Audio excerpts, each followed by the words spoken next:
আহ, আরিফ ইস্তিয়াক ভাই প্রশ্ন করতে পারেন।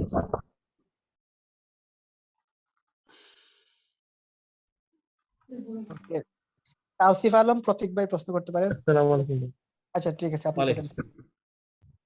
ভাই আপনার সাথে দেখা হয়েছিল ওই দিন বই মানে।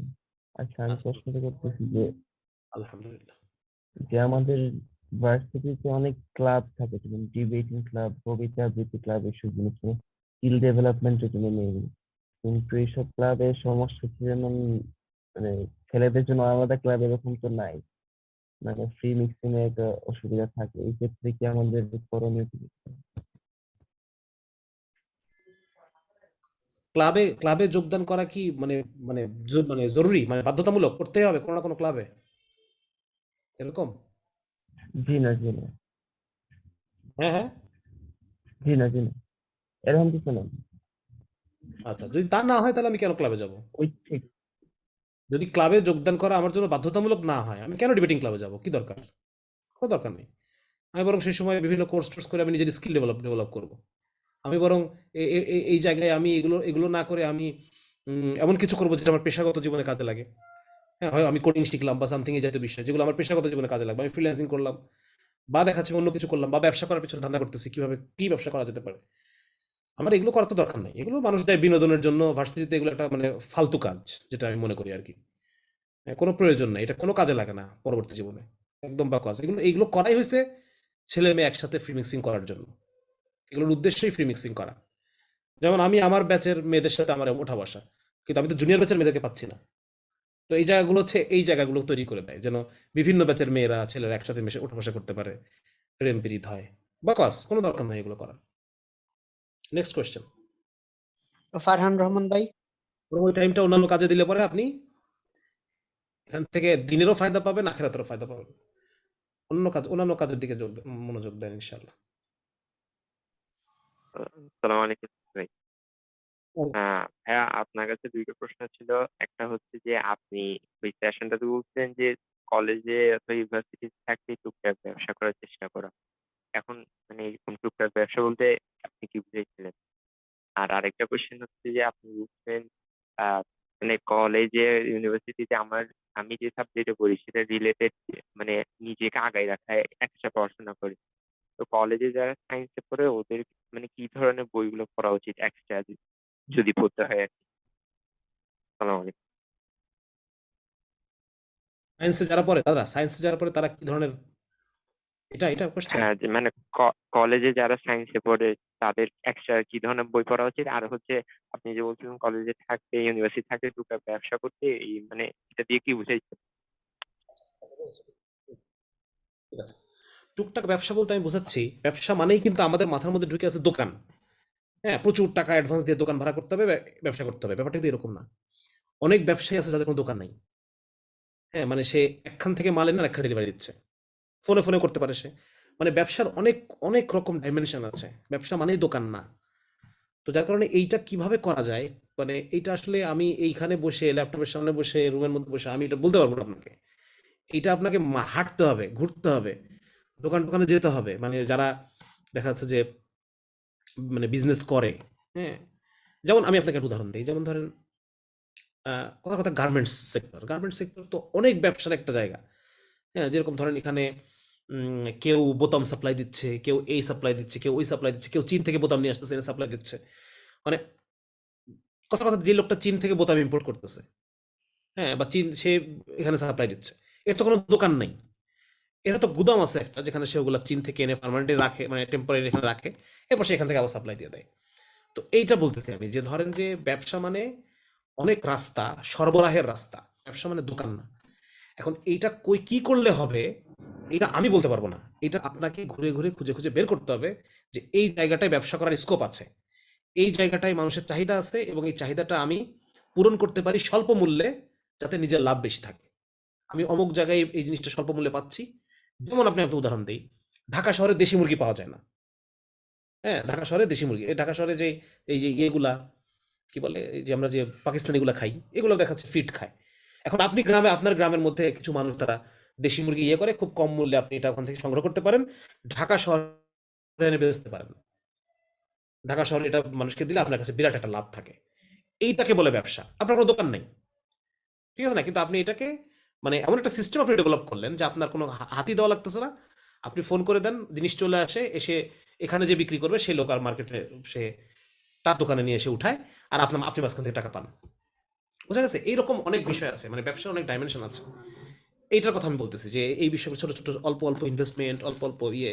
যেমন আমি একটা জায়গায় পাইছি, আমাদের মিরপুর 6 নম্বরে একটা তাবলিগের মার্কাজ ছিল, সেটার সামনে একটা শিক্ষিত ছেলে পুরাতন বই বিক্রি করতো। সেই ছেলেটা ভার্সিটিতে পড়ে এবং খুব সম্ভবত কোনো একটা প্রাইভেট ভার্সিটিতে সে পড়ে, মানে তার ফ্যামিলি কন্ডিশন ভালো। এই ছেলেটা কি করতো, এমন এমন পুরাতন বই নিয়ে আসতো যেটা আসলে খুব মানে কি বলা যায়, হট কেক টাইপ।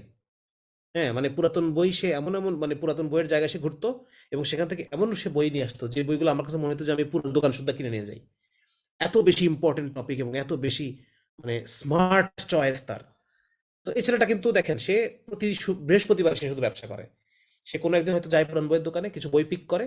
বৃহস্পতিবার ওই দিন আমাদের মার্কাজে সব গুজারি বিভিন্ন তাবলিগের সাথে আসে, সে ওই সময় ওখানে সামনে টেবিল নিয়ে বই নিয়ে দাঁড়ায় এবং ওই বইগুলো সে খুব বেশ ভালো প্রাইসে বিক্রি করে। আমি দেখলাম যে ওই বই, একটা বইয়ের টপিক খুব ইন্টারেস্টিং এবং মানে তার চয়েস, এটা কিন্তু একজন অশিক্ষিত মানুষ বুঝবে না, শিক্ষিত ছেলে বুঝবে যে কি বই আনলে পরে পাবলিক খাবে, এবং সে বিক্রি করে বেশ ভালো প্রাইসে। পুরান বইয়ের যে নর্মাল আমরা প্রাইস ওই রকম না, আরো বেশি হায়ার প্রাইসে সে বিক্রি করে এবং সে ছেলেটা শিক্ষিত ছেলে। তার মানে আমি বলতে চাচ্ছি যে পাবলিকের কি ডিমান্ড এবং সেই ডিমান্ড আপনি কোনখান থেকে কম মূল্যে নিয়ে এসে বেশি মূল্যে বিক্রি করে আপনি ওই ডিমান্ডটা ফুলফিল করতে পারবেন, এটা হচ্ছে ব্যবসার মূল কনসেপ্ট। তো এটা আপনাকে ঘুরে মার্কেটে দেখতে হবে যে পাবলিকের কি চাহিদা আছে, কোন জিনিসের চাহিদা পাবলিকের আছে, আইডিয়া জেনারেট করতে হবে, এটা কেউ বলে দিতে পারবে না।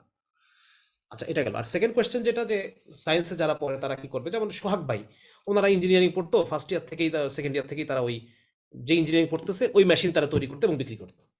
হ্যাঁ, ওনার ওনার ইন্টারভিউটা যদি আপনারা দেখেন, কোন একটা জায়গায় কোন একটা ফ্যাক্টরিতে কোন মেশিন নষ্ট হয়ে গেছে, তখন ওনারা একটা মেশিন তৈরি করছে, কোন একটা স্যাম্পল দেখাইছে, অথচ উনি সেই সময় ছাত্র। এটা একটা ব্যবসা, যে ওনার স্টাডি রিলেটেড ব্যবসা উনি করতেছে, ঠিক আছে না? তো এরকম খুঁজে বের করতে হবে, এটা আসলে আমি কিভাবে বলবো। আচ্ছা, আরেকটা বিষয় হচ্ছে যে উনি বললেন যে সায়েন্সের স্টুডেন্টরা কি কি ধরনের বই পড়লে পরে মানে দুনিয়া টিনিয়া সম্পর্কে বিস্তারিত তারা জানতে পারবে। সায়েন্স স্টুডেন্টের ক্ষেত্রে আর্টসের সাবজেক্টগুলো জানা দরকার, ইতিহাস জানতে হবে বা অর্থনীতি জানতে হয়, রাষ্ট্র কিভাবে চলে এগুলো জানতে হয়। সেই ক্ষেত্রে আপনারা এখন এই যে আমরা যে লেখাগুলো করি, আসিফ আদনান ভাই, আমি, তারপর হচ্ছে রাফান আহমেদ লেখে, ইফতেখার সিফাত ভাই লেখে, এই বিষয়গুলো এই রিলেটেড বিষয়, এগুলো আপনারা পড়তে পারেন। এই যে বইগুলো আছে, বিশেষ করে ইফতেখার সিফাত ভাই যে বইগুলো অনুবাদ করে বা আসিফ আদনান ভাই যেগুলো লেখে, আমি টুকটাক লেখার চেষ্টা করি। এই বইগুলো পড়লে আপনারা ওই একজন সায়েন্স স্টুডেন্টের যতটুকু জানা প্রয়োজন এইটুকু আপনারা জানতে পারবেন। এছাড়া মোহাম্মদ পাটোয়ারির বইগুলো আছে, তারা সেগুলো সম্পর্কে আপনার অর্থনীতি সম্পর্কে জানতে পারবেন। এটুকু জানলেই যথেষ্ট হবে ইনশাল্লাহ, যে দুনিয়া বোঝার জন্য আর কি। আচ্ছা, নেক্সট কোয়েশ্চেন।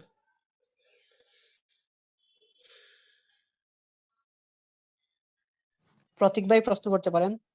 তাওসিক আলম প্রতীক। আসসালামু আলাইকুম ভাই, আমি হচ্ছি cadet, Comilla cadet college SSC candidate. তো আলহামদুলিল্লাহ, আল্লাহর রহমতে ক্যাডেটদের মাঝে যারা এই দিনে ফিরেছি এবং এই পথে চলার চেষ্টা করছি। তো আমাদের জন্য ক্যারিয়ার সম্পর্কে সাজেশন চাচ্ছি ভাই, যে কোন কোন এরিনাতে গেলে আমরা দিনের জন্য আমাদের বেস্টটা দিতে পারবো। আচ্ছা, মাশাআল্লাহ, খুব সুন্দর, খুব সুন্দর কনসার্ন। আল্লাহ তাআলা কবুল করুক। মানে ক্যাট প্রজেক্ট থেকে এই ধরনের চিন্তা ভাবনা লালন করা খুব কঠিন, মানে একটা হাইলি সেকুলারাইজড প্রতিষ্ঠান থেকে, যেখানে যার উদ্দেশ্যই হচ্ছে সেকুলার লিডার তৈরি করা। তো সেখানে দেখাচ্ছে এই ধরনের, মাশাআল্লাহ, আল্লাহ কবুল করুক তোমাদেরকে। তো চাকরির ক্ষেত্রে আমি তো আমভাবে সবাইকে ব্যবসার জন্য উদ্বুদ্ধ করি, সবাইকে ব্যবসার জন্য উদ্বুদ্ধ করি, কারণ আমার কাছে মনে হয়েছে এটা যে আসলে দিনের জন্য কিছু করতে চাইলে ব্যবসার মাধ্যমেই করা সম্ভব। চাকরি করে দিনের জন্য খরচ করা বা দিনের জন্য বড় বড় এন্ডেভার নেওয়া বা দিনের দাওয়াতি কাজে বড় ধরনের, এটা আসলে চাকরি করার দ্বারা এই বিষয়টা হয় না। চাকরি মানে আমি চাকর। হ্যাঁ, আজকে আমি যখন ব্যবসা করবো তখন আমি মালিক।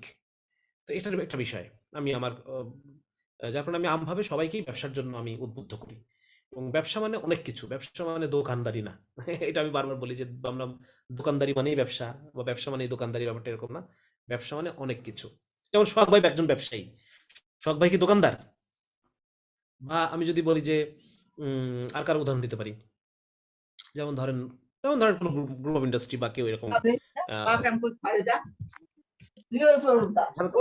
আমি তো শুনি।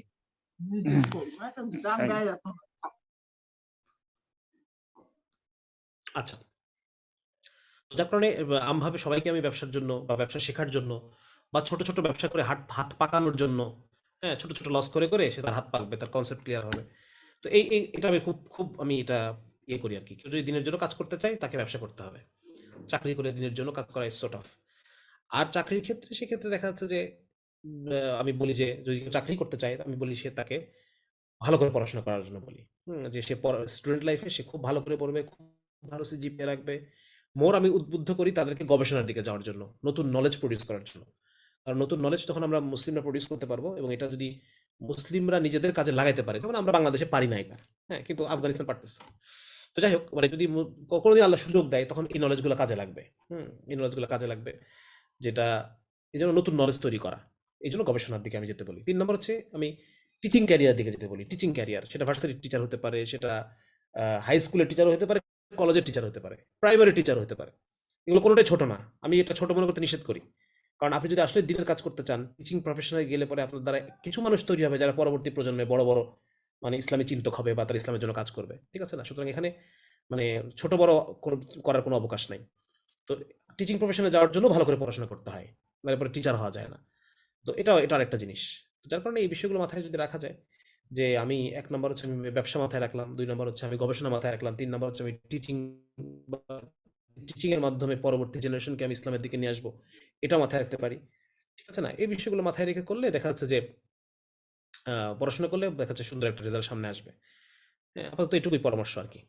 আচ্ছা, নেক্সট ভাই আরেকটা তানভীর নেক্সট হাসান কোয়েশ্চেন। ভাই। কথা ছিল ভাই, আরেকটা বিষয় বলা ছিল হ্যাঁ, হ্যাঁ। ভাই। মানে হুম, হুম। আমরা যেহেতু ক্যাডেট কলেজে পড়তেছি, তো আমাদের ফ্যামিলি থেকে বা মানে একটা প্রত্যাশা থাকে যে আমরা আর্মিতে যাব, বা ক্যাডেট কলেজ থেকে অনেকে উদ্বুদ্ধ করে, অনেক টিচার। তো এই ক্ষেত্রে আপনি কি বলবেন? আরবিতে যাওয়ার ক্ষেত্রে আলেমদের বিভিন্ন মতামত আছে। মানে তারা এটা ডিভাইডেড আরবিতে যাওয়ার ব্যাপারে। কেউ দাওয়াতে নিয়তে যাওয়ার কথা বলে, কেউ বলেন যে না আরবিতে যাওয়া যাবে না, নাজায়েজ বলেন। আবার মানে আরবির ভিতরে যে পরিবেশ সম্পর্কে আমি জানি, সেখানে দিন মেনটেন করা পালন করা এটা একটা নেগেটিভ মার্ক। কেউ যদি দিন মেনটেন করে, দিন পালন করে, সেটা তার ক্যারিয়ারের জন্য, আর্মি ক্যারিয়ারের জন্য নেগেটিভ। তো সেই ভাই ক্ষেত্রে আমরা আমি ক্যাডেট বলবো যে যদি কলেজে, কেউ আসলে দিনকে কেয়ার করে, দিনকে যদি কেউ কেয়ার করে, তার আর্মিতে না যাওয়া উচিত। যেমন আমি আমি কিন্তু গ্রিন কার্ড হোল্ডার, সম্ভবত 52 লং কোর্স। তো আমার তখন যখন প্রেশার আসছে বাসা থেকে যে তোমার যখন গ্রিন কার্ড পেয়ে গেছো তুমি যাও, তখন আমি বলছি যে না, আমি যাবো না। এবং আমি একটা বিশাল এক ডায়লগ দিয়ে ফেলছি। ডায়লগ হচ্ছে, এটা হলো পাকিস্তানের ভারতের সাবেক রাষ্ট্রপতি এপিজে আবুল কালাম, হ্যাঁ, আছে না, ওনার ডায়লগ ছিল। তো উনি যখন আর্মিতে চান্স পেয়েছিলেন, তো উনি ওনার বাবাকে বলেছিলেন যে বাবা, আমি যদি আর্মিতে যাই তাহলে আমি আর্মি চিফ হব, আর যদি আমি আর্মিতে না যাই তাহলে আমি প্রেসিডেন্ট হব। তো এই ডায়লগ আমি দিয়ে দিলাম আমার আব্বাকে, যে আব্বা, আমি যদি আর্মিতে যাই আমি বড়জোর আর্মি চিফ হতে পারবো, কিন্তু আমি যদি আর্মিতে না যাই আমি এই দেশের প্রেসিডেন্ট হতে পারবো। তো এই ডায়লগ দেওয়ার পরে বাপ বলছে ঠিক আছে, তাহলে তুমি প্রেসিডেন্টই হও।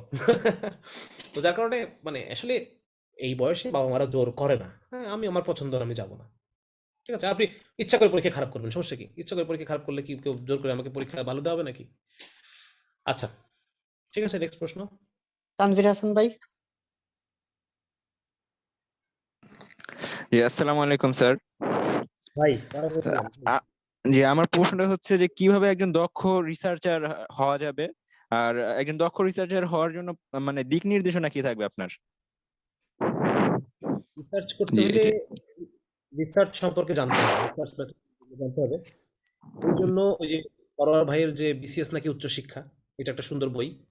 প্রাথমিকভাবে মানে রিসার্চ আমি করব বা উচ্চশিক্ষা নিব, এটার ব্যাপারে নিজেকে ডিটারমাইন করার ক্ষেত্রে। আর এছাড়াও এখন অনলাইনে আলহামদুলিল্লাহ ভাইয়েরা রিসার্চ শেখাচ্ছেন, রিসার্চ মেথোডোলজি ওনারা শেখান, অনেকেই কোর্স করান। আবার আমি গবেষক হতে চাই, এরকম একটা গ্রুপ আছে, গবেষক হতে চাই, সেখানে আপনি জয়েন করতে পারেন। করে সেখানে তারা যে সেশনগুলো তারা নেয় বা যেগুলো তারা যে ওয়ার্কশপগুলো করে, সেমিনারগুলো করে, সেগুলোতে আপনি থাকতে পারেন। ওর কথা রিসার্চ মেথোডোলজি আছে, কিভাবে রিসার্চ করতে হয়। হ্যাঁ, এবং আপনি যদি মানে দেখা যাচ্ছে ফার্স্ট ইয়ারেই, যেমন আমি এখন মেডিকেল টিচিং প্রফেশনের দিকে আসছি। আমার উদ্দেশ্য হচ্ছে যে আমি আমার ফার্স্ট ইয়ারের মেডিকেল স্টুডেন্ট যাদেরকে পাবো, তাদেরকে আমি ছোট ছোট রিসার্চ করায় আমি দেখা যাচ্ছে তিনজনের স্যাম্পলের উপর রিসার্চ করবে, রিসার্চ ব্যাপারটা তার কাছে যেন ডাল ভাত হয়ে যায়। এরকম ভাবে আমি রিসার্চ ব্যাপারটাকে মানে এই জন্য আমার এইদিকে আসা। তো এরকম আপনি দেখা যাচ্ছে ফার্স্ট ইয়ার থেকেই যদি স্যাম্পল রিসার্চ, ছোট ছোট রিসার্চ করে করে আপনি আগাতে থাকেন, একসময় আপনার দেখা যাবে আপনি বড় কোনো কিছু করতে পারবেন। এবং টিচারদের সাথে সম্পর্ক লাগে, স্যারদেরকে মানে রিসার্চ প্রপোজাল কিভাবে তৈরি করতে হয়, রিসার্চ কোয়েশ্চেন কিভাবে তৈরি করতে হয়, একটা রিসার্চ কাঠামো ফ্রেমিং কিভাবে